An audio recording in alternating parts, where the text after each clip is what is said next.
So one relevant aspect to this issue is powers of attorney. Can you tell us what is powers of attorney and how it can factor differently for those with a chronic condition?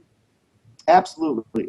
Let's first define it. A power of attorney is a document in which you're referred to typically as a grantor principal, designate a person, typically called the agent, to take care of or make or handle legal, tax, and financial decision making and steps if you can. So if you have COPD and you have an attack, if you have MS and you have an attack, for that week, 2 weeks, whatever period of time where it's difficult for you to handle things, your agent can go in and take care of routine matters for you. It's a hugely important step to take because if you're sick for a period of time, you don't want to find that you've missed a mortgage payment and now have bigger problems to deal with. You have enough issues to deal with. So getting a power of attorney in place where someone can take care of things for you is a huge help.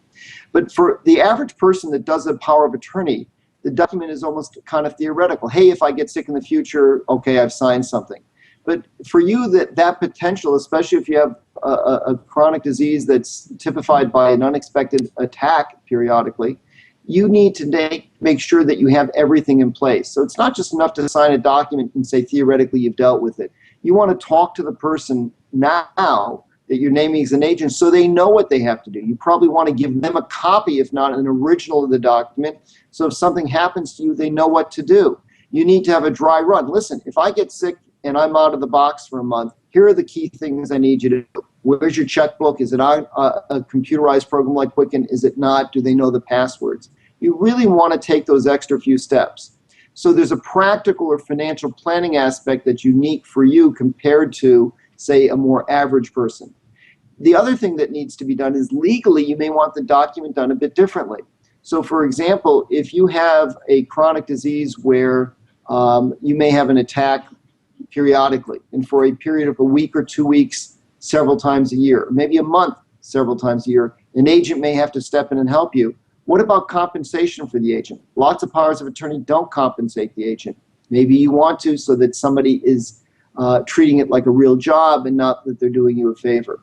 One of the issues with most powers of attorney, these documents sometimes are only effective when you can't act, when you're disabled. What does that mean if you already have a chronic disease? You may already meet a definition of disability depending on how somebody defines it.